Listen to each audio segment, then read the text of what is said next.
Bismillahirrahmanirrahim. Assalamualaikum warahmatullahi wabarakatuh.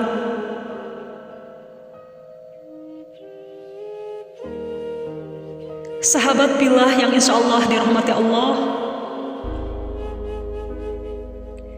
kali ini saya akan berbagi sebuah kisah nyata yang dialami oleh seorang ustadz, di mana kisah ini akan menguras air mata kita. Kisah inspiratif yang sangat luar biasa, mengingat kita sebagai anak belum bisa dan mungkin tidak akan bisa membalas jasa kedua orang tua kita, khususnya jasa seorang ibu yang telah mengandung, melahirkan, menyusui, menyapi, juga memberikan kasih sayang yang sangat luar biasa kepada kita semua. Mari dengarkan kisahnya, sahabat.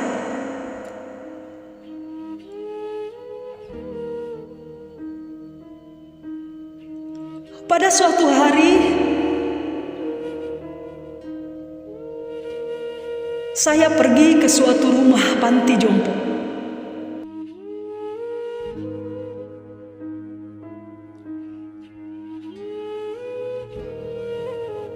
Seorang sahabat saya meminta bantuan kepada saya agar saya dapat menyalurkan bantuan kepada orang miskin. Dan akhirnya saya membelikan sarung, membelikan roti, makanan, banyak sekali barang-barang yang saya beli untuk saya kirim ke panti jompo tersebut. Dan saya pun pergi ke panti jompo yang saya kenal.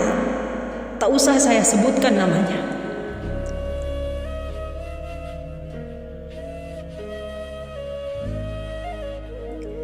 Di saat kendaraan kami sampai di pekarangan panti jompo, tiba-tiba ada seorang ibu tua berlari dari asrama panti dan mendekati saya. Dan dia sangat girang sekali. "Hore, hore," katanya. "Anak aku datang, anak aku datang." Dia sangat senang sekali karena melihat ada sebuah mobil yang berhenti di depan panti jompo tersebut. Saya tak mengenal beliau siapa. Ibu itu memeluk saya. Dia mencium saya. Dan ibu itu berkata, "Nak, kenapa tinggalkan ibu di sini, Nak? Ibu mau pulang, Nak. Ibu rindu rumah kita." Saya waktu itu hampir tak bisa berkata-kata. Ya Allah. Dan saya pun mencoba mengucapkan sebuah kata. "Bu." Saya pegang tangannya. Saya lihat mukanya. Dia bilang, "Sampai hati, Nak, kau tak mengaku aku ibu kau." Bisa saya bayangkan bagaimana perasaan beliau begitu rindu kepada anaknya. Saya coba berpura-pura seolah-olah saya itu anaknya, dan saya berkata, "Bu, maafkan saya." Saya pegang tangannya, saya ajak duduk di atas kursi, dan saya pun mengambil roti, juga menyuapkan ke mulutnya. Tak terasa menetes air mata di pipi. Mencoba untuk membayangkan hati seorang ibu yang rindu kepada anaknya. Bila kita anaknya, mengambilkan sepotong roti, kita suapkan ke mulutnya, bagaimana perasaan beliau? Bagaimana perasaan kita?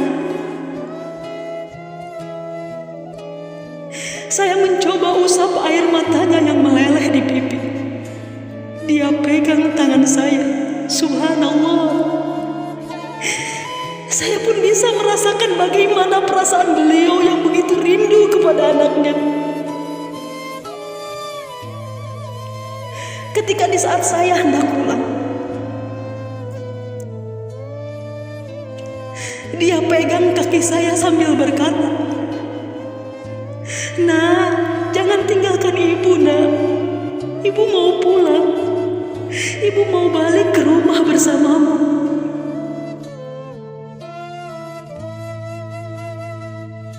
Dan akhirnya saya meminta izin kepada pihak pengawas panti di situ untuk melihat data beliau.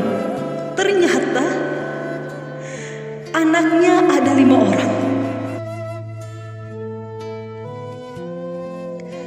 Dan yang paling besar bergelar Tan Sri. Karena kisah ini dari kisah negeri jiran. Orangnya sangat kaya, memang sangat kaya, punya nama besar dan hebat orangnya. Dan waktu saya izin pulang, ibu itu kembali memegang baju saya. Dan dia bilang, "Ibu ikut pulang, nak." Saya pun bilang kepada ibu tersebut, "Di mobil banyak barang, Bu." "Tak apa," kata ibu itu. "Saya duduk sama barang-barang itu saja." Dan akhirnya saya meminta izin ke pengelola panti untuk membawa ibu itu selama 5 hari saja. Dan pihak panti pun mengizinkan. Saya pulang ke rumah saya. Di saat sholat subuh, saya menjadi imam. Dan dia makmum di belakang saya. Juga istri dan anak saya. Saya pun baca doa. Ketika saya menengok kepada ibu tersebut, air mata beliau tak henti berjatuhan.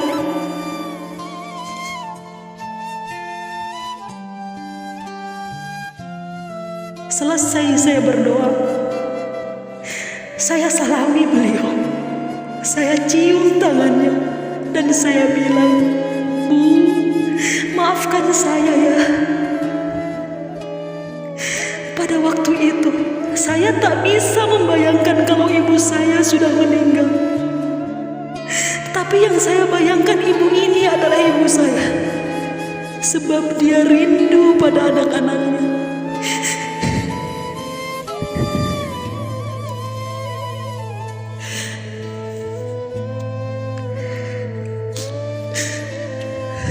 Di hari ketiga, ibu itu tinggal di rumah saya. Ketika waktu sholat Isya selesai berdoa, saya salami beliau. Dia pun lapisi tangannya dengan kain mukenanya. Dia salam. Saya bilang, "Bu, kenapa ibu lapisi tangan ibu? 2 hari yang lalu ibu salam sama saya tidak lapisi tangan ibu. Kenapa hari ini ibu lapisi tanganmu, Bu?" Dia bilang, "Ustaz, kau bukan anak saya kan?" Subhanallah. Tiba-tiba dia sebut nama saya Ustaz. Saya bilang, "Kenapa ibu panggil saya Ustaz? Saya anak ibu." Dia berkata, "Bukan, nak. Kalau kau anak saya, dia tak akan seperti ini. Kalau engkau anak saya, dia tak akan menjadi imam saya. Kalau engkau anak saya, dia tak akan suap saya makan. bayangkan sahabat. Bayangkan sahabat, bagaimana perasaan ibu ini. Dan saya pun spontan memegang dia. Saya peluk dia. Saya menangis. Dan saya pun berkata,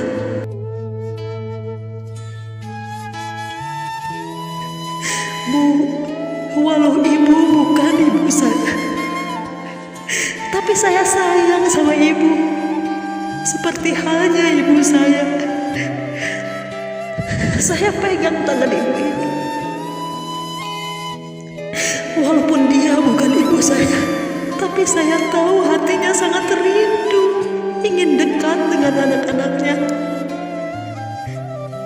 Waktu itu saya pandang wajahnya dan saya berkata kepada dia,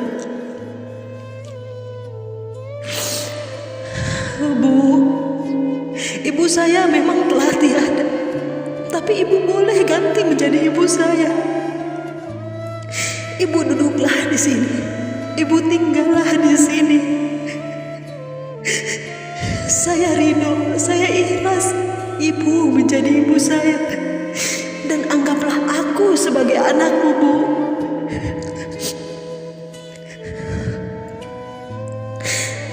Pada saat itu, ketika kami sedang makan,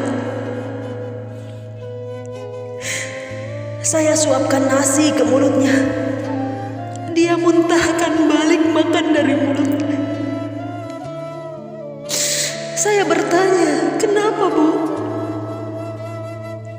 Tiba-tiba saya lihat wajahnya pucat. Saya angkat dia dan saya pun memanggil ambulan mengantar ke rumah sakit.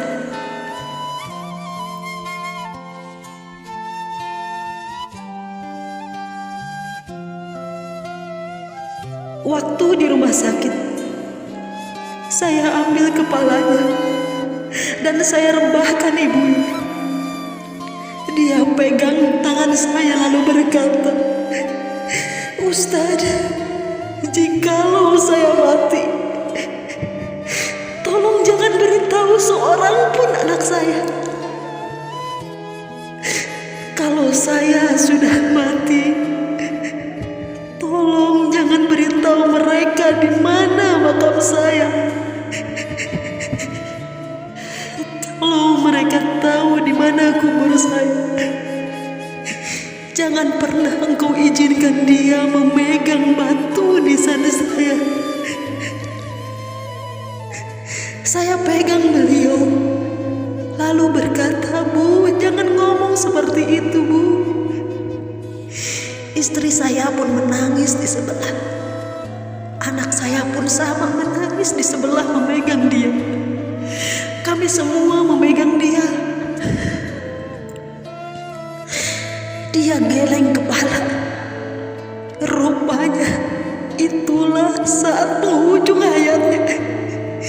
Itulah perkataan terakhir yang dia ucapkan, yang dia amanahkan kepada ustaz tersebut.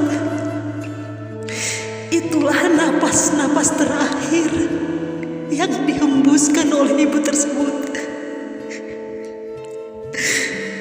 Dia meninggal dalam pelukan saya. Dia meninggal di atas ribaan saya di rumah sakit tersebut. Dan saya doakan kepada Ibu Hajah Khalijah, ruhnya mudah-mudahan bersama salafus soleh. Amin ya Allah ya Rabbal Alamin. Sahabat, bila kita masih ada ibu, tolong taatlah pada ibu kita. Jangan pernah durhaka pada ibu kita. Jangan pernah dia ditinggalkan di panti jompo. Di saat ibu kita sakit, kita jaga dia. Kita pijat kepala dan kaki ibu kita. Sahabat, coba tanya ibu kita, bagaimana penderitaan ibu saat mengandung saat dulu? Bagaimana sakitnya ibu saat melahirkan kita dulu? Tanya ibu kita, sahabat. Kalau kita tanya, sudah tentu air mata ibu kita akan jatuh. Karena itu, sahabat, suapkanlah makanan pada ibu kita. Sahabat semua, selepas suapannya ibu ini, ternyata berita kematiannya sampai juga kepada anak yang sulung. Anak itu telepon saya. Bagaimana anaknya bilang kepada saya akan bawa Anda ke pengadilan. Saya akan tuntut Anda telah membawa keluar ibu saya daripada panti jompo. 3 tahun dia titipkan ibunya di panti. Dia tak pernah melihatnya. Sebab itu ibunya rindu sama anaknya. Hingga ibu itu tak bisa membedakan saya dengan anaknya. Akhirnya saya tunggu-tunggu. Tunggu punya tunggu, tidak ada kabar hampir setahun lamanya. Setahun lebih rupanya. Saya pergi ceramah di masjid di daerah Pecinaan. Selesai saya ceramah, datang seorang lelaki memeluk saya, menangis dalam masjid. Orang dalam masjid pun heran, ada apa ini? Saya tanya pada dia, Pak, ada apa ini? Ada masalah apa? Dia berkata dalam keadaan menangis, Ustadz, tolong kasih tahu di mana makam ibu saya, Ustadz. Tolong kasih tahu di mana kubur ibu saya. Saya bilang, kenapa hari ini baru tanya kubur ibumu? Kenapa hari ini baru tanya di mana makam ibumu? Dan dia pun berkata, tolonglah Ustadz, saya mau jumpa ibu saya, Ustadz. Sayalah orang yang bergelar Tan Sri yang mau menuntut Ustadz saat itu.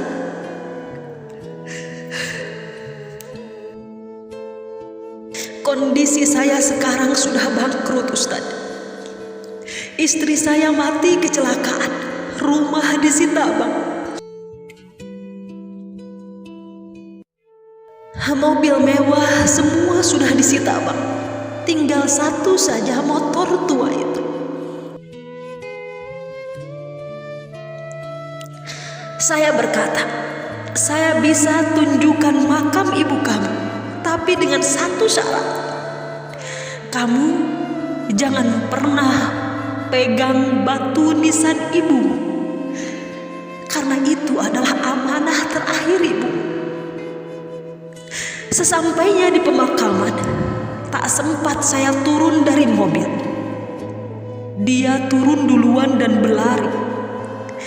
Saya lihat di depan mata saya sendiri, dia jatuh tersungkur. Tangannya menjadi hitam, mulutnya tertarik sebelah. Yang tadi awalnya tangan dan mulutnya baik-baik saja. Sambil memanggil-manggil ibu. Ibu, ibu.